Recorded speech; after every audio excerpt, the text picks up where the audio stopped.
Hey guys, welcome back. I hope you are having an amazing day. Let's get right into the stories. The first one is a pro-revenge story. I've wanted to share this story for a while now. I've started writing it many times, but always ended up walking away from the computer and giving up. This time, I'm determined to see it through. Note that, like many stories you'll find online, some minor details have been changed. What's crucial to understand is that my industry operates on monthly service contracts with clients. There are three main players in this tale: myself, Alex, the old owner, let's call him Mark, and the new owner, we'll call him Jason. Act 1. Do what you love. As a directionless teenager, I stumbled into a job at a small business owned by Mark. To my surprise, I found myself really enjoying the work.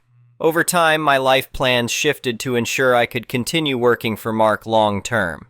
This meant transferring to a local college and making sure any other jobs I took never conflicted with the hours I was expected to work for Mark. Mark had his flaws, but overall he was a good boss who mostly looked out for me. Looking back, I think he might have taken advantage of me in small ways, but I honestly have no major complaints. What's interesting is that when I first started working for Mark, his name was synonymous with the business. However, as the years went by, it became more common to hear, "Go to Alex, they're the best." I genuinely believe that without me, Mark's business wouldn't have been nearly as successful as it became. As time passed, it was heavily implied that when Mark retired, the business would be mine. He never stated it outright, but Mark had a way of dancing around these issues while giving me hope.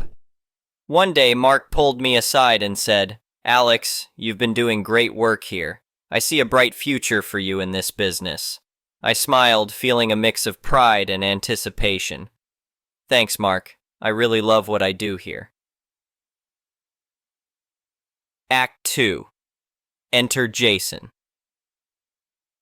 About 3 years before the pandemic hit, Mark decided to retire and sell his business. He did make a half-hearted attempt to fulfill his implied promise by offering to sell it to me, but at an unreasonable price. It was clear he already had another buyer in mind: Jason. Jason owned another local business just outside our market area in the same industry. Due to the nature of our work, there wasn't much overlap in potential customers. Jason had deep pockets and was eager to buy. What's crucial to note is that I truly believe if I hadn't agreed to work for Jason, the sale wouldn't have gone through. My role was that integral to the business. During the negotiations, Jason approached me. "Alex, I've heard great things about you. I'd like you to stay on and run the day-to-day operations if the sale goes through. What do you think?" I hesitated before responding. "I appreciate the offer, Jason. I'd need to know more about your plans for the business before I decide." In the end, Jason bought the business and put me in charge of daily operations. I was already doing most of this work, but now I had a few more administrative tasks. The funny thing is, my name was still the name in town, and Jason made zero effort to be present at the location. Most of our clients had no idea who Jason was. Act 3. Jason's kind of a jerk, and how I learned to stand up for myself. Things were smooth for a while. Jason would often talk about me being the head honcho at my location and mostly left me alone to deal with clients in the professional and personable manner I had learned from Mark. The first major issue arose about a year before the pandemic. Jason sent me to an industry conference for 4 days, which meant taking time off from my other job. At the end of the conference, I submitted an hours request for the time I spent there. I was actually quite generous, only accounting for the hours directly related to our business and not for seminars I wanted to attend personally. To my surprise, Jason denied the request, saying, "Industry conferences are enriching activities. We pay for your admission, but they're on your own time." It took 2 weeks of back and forth before I finally put my foot down. "Look, Jason," I said firmly, "I'll continue working for you because I love what I do, but if I don't get paid for this, I won't attend any more conferences to bring back new ideas for the business." Jason grudgingly agreed to pay me, but this set the tone for our relationship moving forward. Act 4. The pandemic hits. When the pandemic hit in early 2020, our locations were shut down. For 3 weeks we couldn't do anything, yet our clients were still paying for services. Jason had recently moved to a new client payment portal that I hadn't been trained on, so I couldn't help clients get refunds.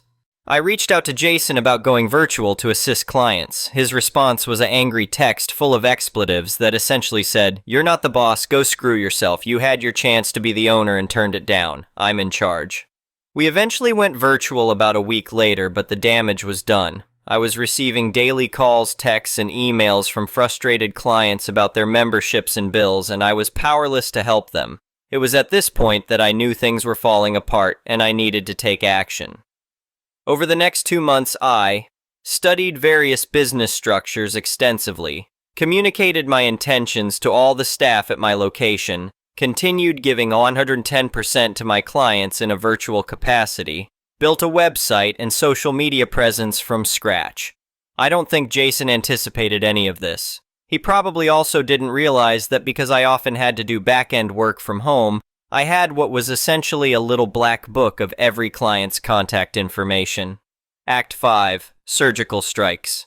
When everything was ready, I waited patiently until the end of a service month. I didn't want to shortchange anyone on their monthly costs. On the last weekday of the month, I instructed the staff helping clients that day to tell them to check their emails at the end of the day. At close of business, I sent out an email to all active and some inactive clients, as well as a mass text. I launched our social media accounts and website, and I had even enlisted a small group of trusted clients to spread the word on social media once I gave them the signal. Within 15 minutes, my phone was ringing non-stop. I had over 50 emails in my inbox, and my social media accounts were blowing up with local chatter. Many people told me they were calling Jason to cancel their service. We hosted a Zoom meeting for all concerned parties and decided to take the weekend to iron out any issues with the systems and start fresh on Monday.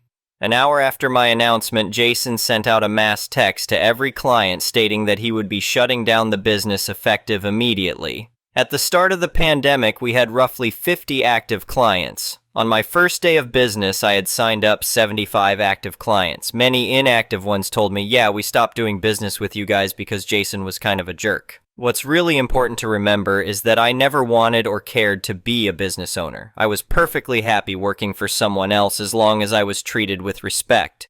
If Jason had treated me even slightly better, the location would have continued to thrive and be a staple in our local community. Jason chose to be difficult in an attempt to make quick money and take advantage of people, and ultimately, he lost out. We've been in business now for almost 2 years, have nearly tripled Jason's active numbers, and continue to be a cornerstone of our community. As I reflect on this journey, I can't help but think about how different things could have been, but I'm proud of what we've built, and I'm excited for what the future holds. The next one is an entitled People's Story. I never thought I'd have to deal with such blatant racism in our quiet suburban neighborhood, but boy was I wrong. It all started on a sunny Saturday afternoon when my 12-year-old son, Jamal, was riding his bike around the block like he often did. Jamal had saved up his allowance for months to buy that shiny new blue BMX bike. He was so proud of it and loved cruising around the neighborhood, showing it off to his friends. Little did we know that his innocent bike ride would turn into a nightmare because of one entitled Racist Homeowners Association board member. I was in the kitchen making lunch when I heard a commotion outside. At first I ignored it, thinking it was just kids playing, but then I heard angry shouting and what sounded like metal crunching. My heart dropped as I rushed to the window. What I saw made my blood boil. There was Karen, the insufferable president of our homeowners association, wielding a golf club and smashing it repeatedly into Jamal's brand new bike. My poor boy was standing there in shock, tears streaming down his face as he watched his prized possession being destroyed. I ran outside as fast as I could. "What the hell do you think you're doing?" I yelled at Karen. She whirled around, her face red with anger. "I'm protecting our neighborhood from criminals," she shrieked. "I saw this suspicious person casing houses and called the police." I was stunned. "That's my son you're talking about. He lives here." Karen sneered at me. "Oh, please, I know all the families in this neighborhood and I've never seen him before. He doesn't belong here." My son was now sobbing uncontrollably. I put my arm around him protectively. "We've lived here for 5 years, Karen. Jamal was born here. Just because we're one of the only black families doesn't mean we don't belong." Karen's eyes narrowed. "Well, how was I supposed to know? He looked suspicious riding around slowly and stopping to look at houses. I was doing my duty to keep us safe from robbers." I was livid. "He was admiring the Halloween decorations people are putting up, you racist witch. And even if he was a stranger, that doesn't give you the right to destroy someone's property." Just then, police sirens wailed in the distance. Karen smirked. "Good, the police are coming. We'll see what they have to say about this little burglar." When the officers arrived, Karen immediately started ranting about how she had heroically stopped a robbery in progress. The cops looked skeptical as they surveyed the scene. A sobbing 12-year-old boy, a destroyed bicycle, and a middle-aged woman wielding a golf club. "Ma'am, please put down the golf club," one officer said firmly. I quickly explained the situation to the police. "This woman destroyed my son's bike for no reason other than racial profiling. We want to press charges for destruction of property and file a hate crime report." Karen's face went pale. "You can't be serious. I was protecting the neighborhood." The officers took our statements and documented the damage to the bike. They informed Karen that she would likely be facing charges and that they would be following up. As the police left, other neighbors started coming outside to see what was going on. When they heard what happened, many were horrified. Our next-door neighbor, Mike, spoke up. "Karen, that's totally unacceptable behavior. Jamal is a great kid and this is his home. You should be ashamed of yourself." Karen sputtered, trying to defend herself, but most people turned their backs on her and came to check on Jamal. Our elderly neighbor, Mrs. Johnson, gave him a hug. "I'm so sorry this happened to you, sweetheart. Don't let that mean woman make you feel unwelcome here." In the following days, the neighborhood really rallied around us. A group got together and bought Jamal a new bike, even nicer than his old one. People brought over meals and cards apologizing for Karen's behavior. It warmed my heart to see the community reject her racism so thoroughly. As for Karen, she was charged with destruction of property and racial intimidation. The Homeowners Association Board unanimously voted to remove her as president and ban her from ever serving again. She tried to claim she was the real victim, but nobody was buying it. The icing on the cake came when we received notice that Karen was being evicted by her landlord for violating the terms of her lease with her criminal behavior. Apparently, she didn't even own her home, despite acting like she ruled the neighborhood. The day the moving truck came to pack up her things was a celebration for the whole block. Jamal is doing much better now. The support from our neighbors helped restore his sense of belonging. He proudly rides his new bike around the neighborhood, waving to people as they call out friendly greetings. We still encounter racism sometimes, but this experience showed us that most of our community rejects that kind of hatred. It also taught Jamal an important lesson about standing up to injustice. He's already talking about wanting to become a civil rights lawyer when he grows up. As for me, I'm now on the Homeowners Association Board, working to make our neighborhood more inclusive and welcoming to all. Sometimes it takes an ugly incident to bring people together and create positive change. I'm just grateful that in the end, love and acceptance won out over bigotry and hate. The next one is a petty revenge story. This was from way back when I was 14 in my last year of middle school. I was the weird, nerdy kid, but liked sports casually. They were and still are fun to play, and that's about as deep as it will ever go. My grade school middle school was a private school, which at the time was on its second to last year before it closed. In my class, the boys consisted of myself and 5 other kids. One did not want to do sports at all and refused to join anything. So that left 5 kids even interested in playing sports, meaning the only sport we could play was basketball. Just like most sports, I wasn't particularly good at basketball, but I liked playing it and found it fun. However, my coach was an a-hole and was one of those "my kid is an amazing athlete" type of sport dads. I'm pretty sure if it weren't for the fact that he had to play me for his kid to even play a sport, I wouldn't be playing a whole lot. At one point, he even just outright insulted me. Combine that with me learning the kids in my class were talking about me behind my back, and I finally had enough. We had only played 1 game. I came into the gym for practice, uniform in hand, and threw it at the coach. I shouted at him and the other 4 kids, "Duck you, I quit!" I remember seeing their faces as they all slowly realized what that meant, freaked out, tried to stop me, but I didn't care. I finished the school year and went to a different high school and ended up getting into cross-country track where the coach was amazing and made me enjoy sports again. Meanwhile, to my knowledge, none of the other kids ever went that far in sports, and any time I ever saw the old basketball coach after that, he never looked me in the eye and pretended I didn't exist. I don't care. I won. I ruined his last year of being able to coach his kid and enjoy sports with his children because him and all those kids were a-holes. The next one is a malicious compliance story. Picture this: high school, computer education class. Computer education class consisted, for 3 years, 13 to 15 in Sinclair Spectrum computers running logo software for programming. Then school finally upgrades hardware. We get 486 PCs with DOS, Windows 3.1, and color monitors. A whole new world for kids 16 and 17. Professor is early 30s, very serious about his craft, cool guy once you get to know him. Aide, former student that thinks he's the bee's knees and everyone should adore him. He's just somebody that likes to micro-bully people, but harmless because he has no real power. All power comes from Professor. Class is being taught on a long and narrow rectangular room. Only windows are to a large patio, no windows to the hall. Around 12 to 14 computers, each with its own desk, 2 kids per computer. The first desk, on one end of the room near the door, being teacher's computer. Kids being kids, we bootleg copies of video games to play on the farthest side computers, since computers are really expensive and you're really lucky if you have one that good at home. Mostly football, soccer games. We sometimes get caught, sometimes get sent out of class for the day and given a speech, but that's it since my class is comprised of above average students. So, the day before last, Professor says, guys, since pretty much all of you have passed, tomorrow, last day of class, we're having a striker, soccer game, 6-minute games, very fast-paced, popular back in the day, tournament. Aide and myself will compete and all of you will as well. Bring chips, bring something to drink, non-alcoholic of course, and may the best player win. The tournament starts, semifinals end up being me against Aide and one friend against Professor. Before the games, both Aide and Professor approach us very seriously and tell us, may the best player win, but if you beat us, we might fail you. Me and my friend laugh. They don't.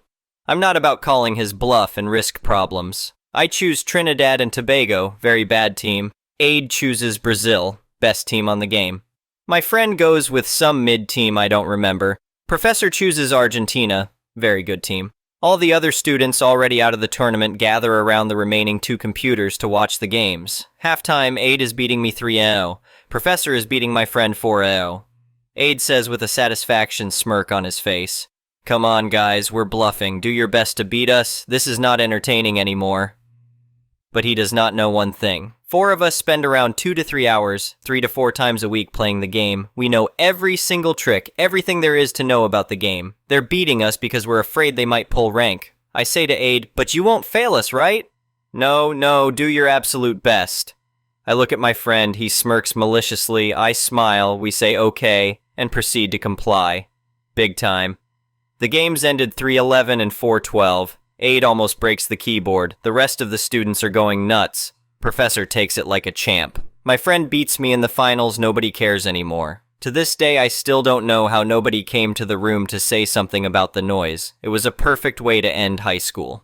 The next one is an entitled people's story. I was on a date with this girl who'd been great so far. It was our 3rd time out. We were going to a concert. I was driving. It was going really well, and we were ahead of schedule when we witnessed a car accident. Car A was stopped at a green. No hazards or turn signal or anything oncoming towards them. Just sitting there. A green to red to green cycle occurs. So, it's a fresh green. The car directly behind car A, car B, gives a polite honk to car A. Nothing happens. The light turns red again. On the next green, car B drives around car A. Just as car B goes to drive around, car A turns, no signal, and smashes into car B. Car B comes to a stop. Car A drives off. I immediately got out and went to check on car B's driver. His car was banged up pretty good, but thank God he was fine. Other good Samaritans had stopped by this point and were helping to attend to car B and making sure nobody ran into him while he was stopped, so I went back to move my car somewhere safe. First, though, I said to the girl I was driving with,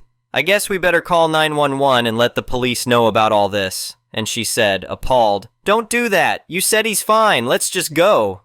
I couldn't believe she was so fixated on us making the concert that she was suggesting we just skip out on the scene of an accident. I figured I'd get my car off the road, then assess the situation. There was too much going on at once. I hoped I must be misunderstanding her. I found a suitable place to pull off, and when I'd come back, police had already arrived. I was hanging around, waiting to talk to them. One told me they'd want to take my statement in a bit, but I'd already figured as much. I was overhearing them talking to car B's driver, and they asked if he had a dash cam or anything like that. That's when I remembered, I have a dash cam. I hadn't thought of it because I wasn't driving my usual car. My brother let me borrow his for the date. My driving us both to the concert was last minute when she suggested we both go together to save on parking. I offered to do it, trying to be a gentleman, but my car's a pigsty and I didn't have time to properly clean it. I wanted to make a decent first impression, so my brother's car was the backup. I went to the car to pop the camera off its holder.